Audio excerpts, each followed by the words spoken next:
My name is Gavin Ramsdale, And I'm Kevin Sweeney. and we will be talking about the pros and cons of the Occupy Wall Street movement. I will be representing the cons of the Occupy Wall Street movement. And I will be representing the pros. We will start by talking about how the American Occupy movement got its start. The movement was started by a Canadian activist group called Adbusters. The movement began on September 17, 2011 in Zuccotti Park, located in New York City's Wall Street financial district. The protests are against social and economic inequality, high unemployment, greed, as well as corruption, and the undue influence of corporations. According to John Farrell, a journalist from Nation of Change, the Occupy Wall Street movement is rapidly spreading throughout the country, with protests in over 600 cities nationwide alone. So, Kevin, as an expert in the Occupy Wall Street movement, as me and you are, clearly, what do you think about the public interest in the Occupy Wall Street movement? Well, I think that this movement, no matter what happens, will impact our lives greatly because it just has the ability to change the world.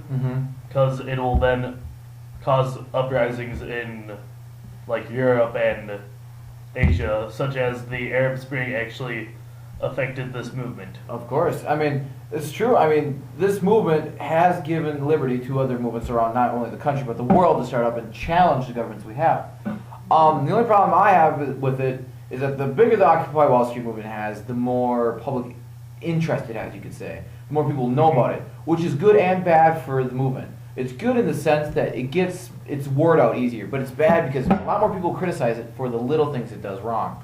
Kevin, a problem I see with the Occupy Wall Street movement is that it's losing a lot of public interest.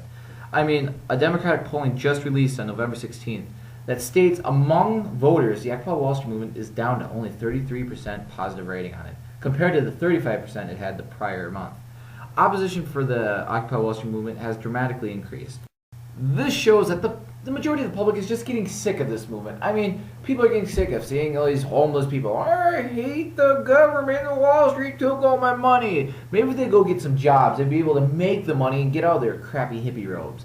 You know, I just think if, the movement's just not as strong and it doesn't have the core values of other movements prior to it.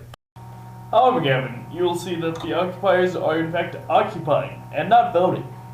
The occupiers aren't getting jobs because most of the jobs have been taken and hard to come by due to the bad economy, which is caused by the 1% having all the wealth and the 99% having almost no wealth. And as for your losing interest, a lot of movements have not started off well with interest ratings, such as the women's rights, civil acts, and civil rights. They both started off kind of slow, and then they hit one peak, and they just went on, and it continued on. Speaking of 99%, this movement hardly represents. In reality, it doesn't even represent 50% of the people. According to the GOOD poll, 7% are independent, 27% are Democratic, and only 2.4% are Republican. If this movement were equal at all, wouldn't there be more Democrats and Republicans? And not just 10 times the amount of Democrats than there are Republicans, and 3 times the amount of independent than there are Democrats. This movement seems to be extraordinarily left-wing also. I mean, look at the occupiers' values. Eliminate corporate personhood. Make elections transparent and verifiable. Enact term limits for Congress. End the wars in Iraq and Afghanistan. Create jobs through public works, not private. Pass universal health care. Prosecute leaders who violate the Constitution. Defend liberty and repeal unjust laws.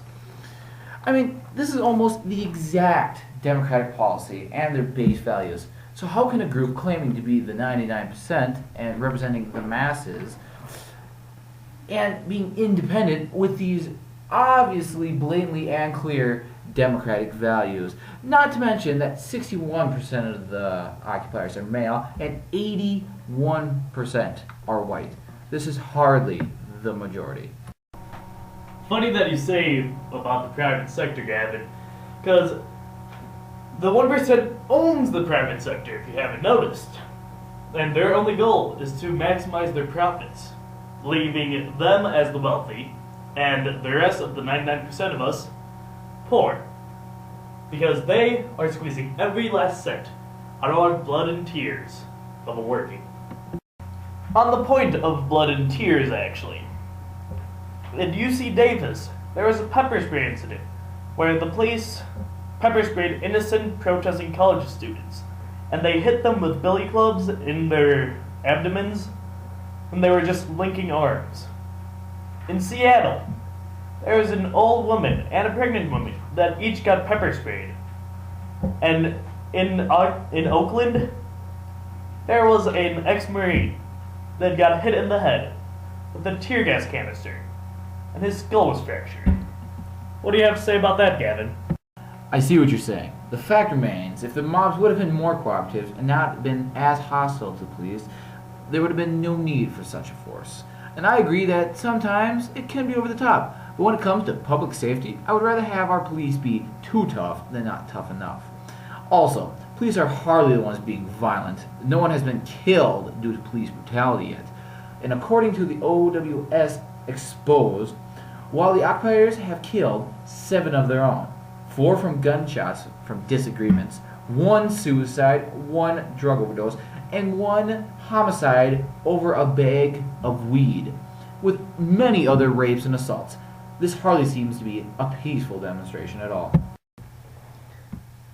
This may be true, but these are hardly as horrid as the atrocities that plague our economy, such as the Disney CEO, Robert Iger, according to Forbes, makes $53.3 million a year. That's a lot of money. That's equal to 1,000 average Americans working their jobs. You're speaking about atrocities. New York City alone has spent over $6 million on costs related to the Occupy Wall Street movement. These people who are the 1% trying to help the economy are doing nothing but hurting the cities they are occupying on, which the majority of the people who live there are not the 1%, but their fellow 99%ers. This movement is just hurting them rather than helping them. Sure, their idea is getting out there, but at the end of the day, it is costing the taxpayers money. Excellent point, Gavin. However, this movement will be well worth the price, I believe. But you have to agree with me. This movement is here and will impact our lives and the future of the United States and possibly even the world. Agreed. I mean, this movement is going to impact us for better or worse.